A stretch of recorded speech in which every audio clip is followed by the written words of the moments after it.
Hey guys, in today's video we are discussing about the charge and the properties of charge, which is why charge is conserved and why charge is quantized.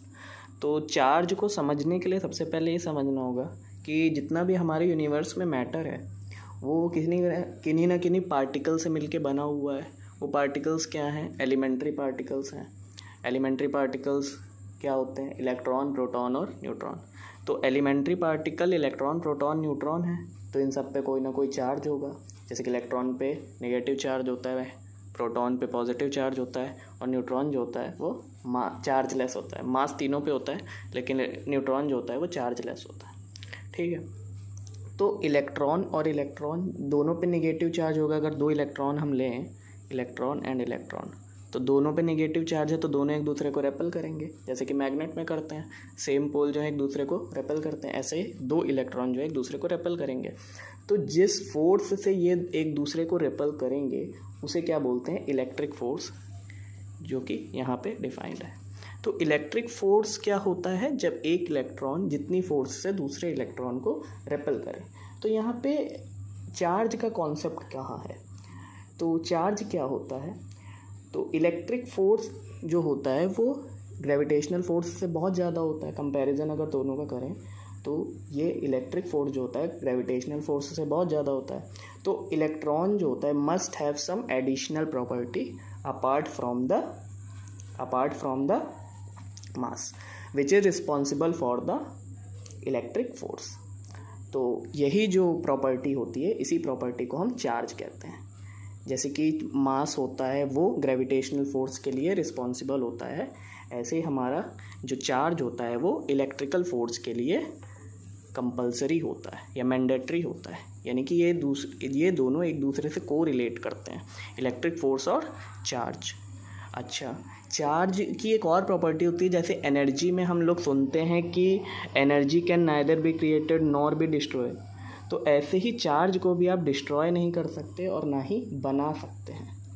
तो ये जो है charge, ये नाम आप दो ही जगह सुनेंगे, या तो इलेक्ट्रॉन में सुनेंगे या प्रोटॉन में सुनेंगे। एक न्यूट्रॉन और एक न्यूट्रॉन एक दूसरे पे किसी भी तरीके का फोर्स नहीं लगा सकते हैं। फोर्स क्या? क्योंकि उनके ऊपर चार्ज ही नहीं है, तो वो किस तरीके का चार्ज लगाएंगे। तो ये तो हो गया सिंपल सी चार्ज के डेफिनेशन कि चार्ज क्या होता है। चार्ज एक एडिशनल प्रॉपर्टी होती है जो इलेक्ट्रिक फोर्स से कोरिलेट करती है। जैसे कि मासेस ग्रेविटेशनल फोर्स से करते हैं, वैसे ही चार्ज जो है इलेक्ट्रिक फोर्स से करता है।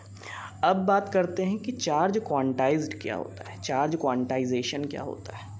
तो क्वांटाइजेशन क्या होता है? किसी भी चीज़ को जब हम पैकेट के फॉर्म में बताते हैं, तो क्वांटा एक वर्ड है फॉरेन लैंग्वेज का जिसका मीनिंग होता है पैकेट। तो क्वांटा का मतलब हो गया पैकेट। जैसे कि लाइट होती है, आपकी लाइट क्या होती है? पैकेट के फॉर्म में होती है, क्वांटा के फॉर्म में होती है। वैसे ही चार्ज जो होता है वो क्वांटा के फॉर्म में होता है। अब इसको समझने के लिए कैसे करेंगे कि दो भाई थे, ठीक है, एक का नाम ए था, उसको हम बोलते हैं चार्ज, ठीक है, और दूसरे का नाम बी था, इसको हम बोलते हैं एप्पल, ठीक है। चार्ज और एप्पल दो भाई थे। तो एप्पल जो है कोई आदमी ख़रीदने जाता था तो वो कितना भी बोल सकता है दुकान वाले से कि हमें आप इतने एप्पल दे दीजिए। जैसे कि उसने कहा कि 1 किलो एप्पल दे दीजिए, तो वो 1 किलो तौल देगा। 2 किलो दे दीजिए, 2 किलो भी तौल देगा। और 1.5 किलो बोलेंगे तो 1.5 किलो भी तौल देगा। इसका एग्जाम्पल इसलिए लिया है क्योंकि आप जब कोई सामान खरीदते हैं तो आप उसको कितना भी करवा सकते हैं, तौलवा सकते हैं। यानी कि 1 किलो भी ले सकते हैं, 1.5 किलो भी ले सकते हैं, 2 किलो भी ले सकते हैं। यानी उसकी कोई एक तरीके से रिस्पेक्ट नहीं है मार्केट में कि उसको कहीं भी ले जा सकते हैं बिना उसकी इजाज़त लिए कि आप 1 किलो लीजिए, 1.5 किलो लीजिए। तो उसके दूसरे भाई जो ए था, जिसका नाम चार्ज था, उसे आ गई गुस्सा। उसने कहा कि हम तो बदला लेंगे इसका।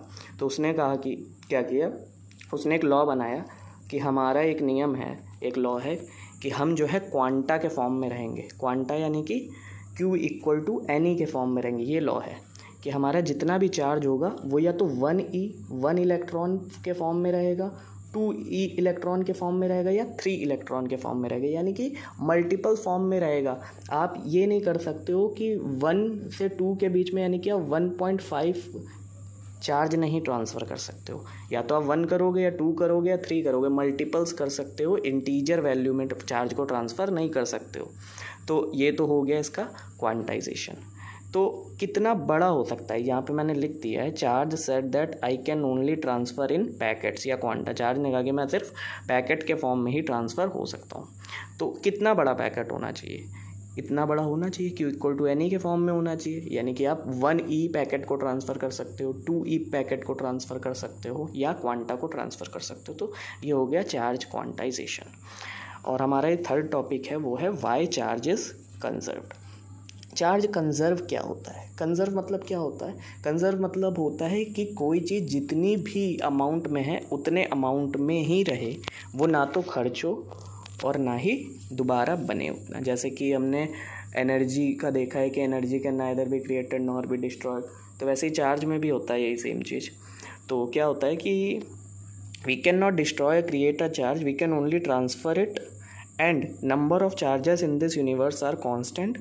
इसका क्या मतलब है कि नंबर ऑफ़ चार्जेस यूनिवर्स में कांस्टेंट है, यानी कि नेट चार्ज जो है वो 0 है, यानी कि जितना हमारे यूनिवर्स में पॉजिटिव चार्ज है उतना ही नेगेटिव चार्ज भी है।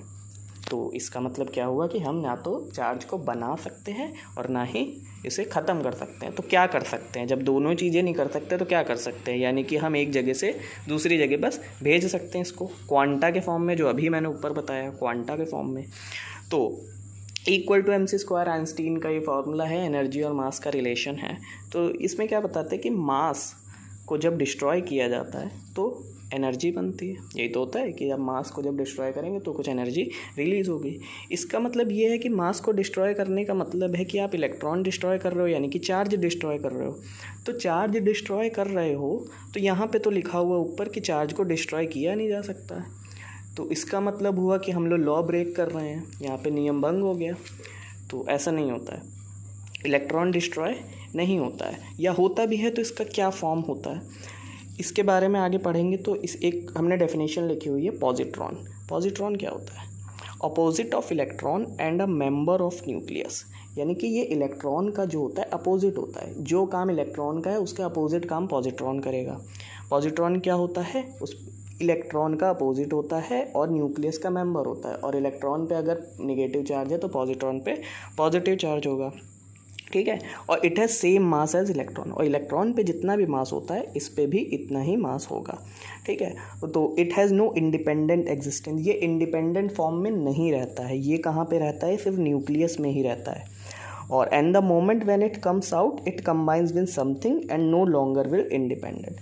जब ये बाहर आता है तो ये किसी भी चीज़ से कंबाइन हो जाता है, और जब कंबाइन हो जाता है तो इंडिपेंडेंट नहीं रहता है, वो किसी के साथ डिपेंडेंट हो जाता है। तो ये पॉजिट्रॉन का यूज़ कहाँ पे होता है, annihilation and pair production. Annihilation और पेयर प्रोडक्शन जो है वो नेक्स्ट वीडियो में बात करेंगे, इसी टॉपिक को आगे कवर करते हुए कि वाई चार्ज इज़ कंजर्व्ड। तो कंजर्वेशन का मतलब तो आप लोगों को पता ही चल गया होगा कि जब चार्ज को ना तो बना सकते हैं और ना ही बिगाड़ सकते हैं, तो क्या कर सकते हैं, बस उसका ट्रांसफ़र कर सकते हैं। और ट्रांसफ़र कैसे करेंगे भाई, कि अब जैसे मैंने यहाँ पे समझाया था कि एक इलेक्ट्रॉन है, या इक्वल टू mc² से समझाता है कि जब हम लोग न्यूक्लियर रिएक्टर में जो है वो करते हैं तो मास कुछ होता है, उसको हम जब डिस्ट्रॉय करते हैं तो एनर्जी की फॉर्म भी बनती है। जैसे कि हाइड्रोजन बम हो गया, एटम बम हो गया, उसमें एनर्जी बहुत ज़्यादा प्रोड्यूस होती है जब आप किसी मास को डिस्ट्रॉय करते हो। तो वही चीज़ कह रहा है कि इलेक्ट्रॉन जो है ये ब्रेक होगा तो यानी कि चार्ज ब्रेक होगा, डिस्ट्रॉय होगा, लेकिन ये रूल तो ऐसा कह रहा है कि वी कैन नॉट डिस्ट्रॉय और क्रिएट अ चार्ज। तो इसका क्या मतलब है ये हम नेक्स्ट वीडियो में पढ़ेंगे, और पॉजिट्रॉन, एनहिलेशन और पेयर प्रोडक्शन का क्या रिलेशन है ये भी नेक्स्ट वीडियो में पढ़ेंगे। Thank you.